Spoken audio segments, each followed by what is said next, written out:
Heute wollen wir die Einstellungen am Messerbalken vornehmen und die Wartung und Pflege einmal kurz demonstrieren.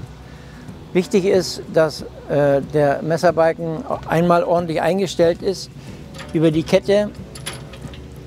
Hier diese Kette muss eingehängt werden, um den Anfahrschutz zu sichern, dass der nicht nach hinten wegfällt.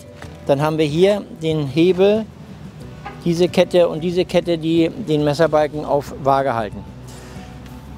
Wichtig ist auch, wenn man nach dem ersten Mähen, und hier sieht man das ja auch, die Messer sind jetzt hier frei von Farbe und so weiter. Es ist also gelaufen, das Messer, dass man diese Platten und diesen Kopf nochmal neu einstellt bzw. auch nachfettet. Entscheidend ist dabei, um den Verschleiß so klein wie möglich zu halten, dass man hier diese Spannfeder, die hier hinter gespannt ist, löst.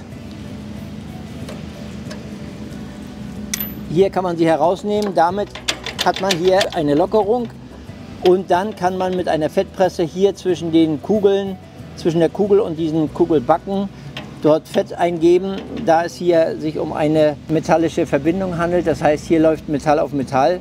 Das sollte nach jedem Mähen passieren und auch gemacht werden, damit wir hier so wenig wie möglich Verschleiß haben.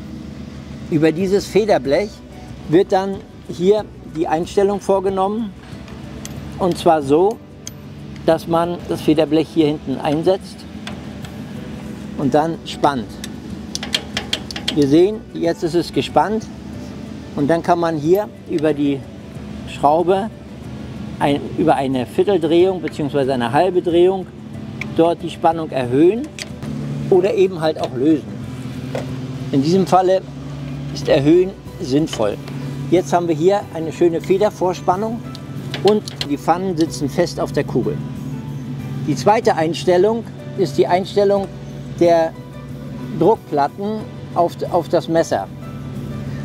Wir haben unter den Druckplatten Federscheiben bzw.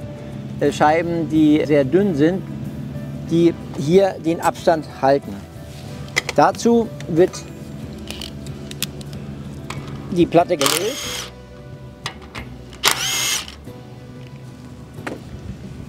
und dann kann man hier ist das gut zu sehen, die Federplatten einstellen.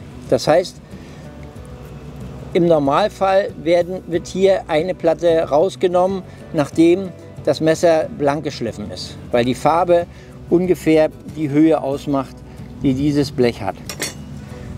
Wichtig ist dabei, dass das Messer aber frei läuft. Dann wird die Platte wieder aufgesetzt und verschraubt. Das macht man mit allen Platten, die auf dem Messer sitzen.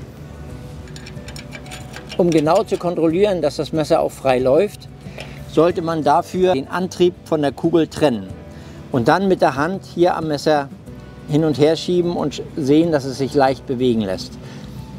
Vorsicht, die Messer sind sehr scharf. Sobald man hier einen Finger oder irgendwas dazwischen hält, hat man sofort schwere Verletzungen. Also da muss man sehr vorsichtig sein.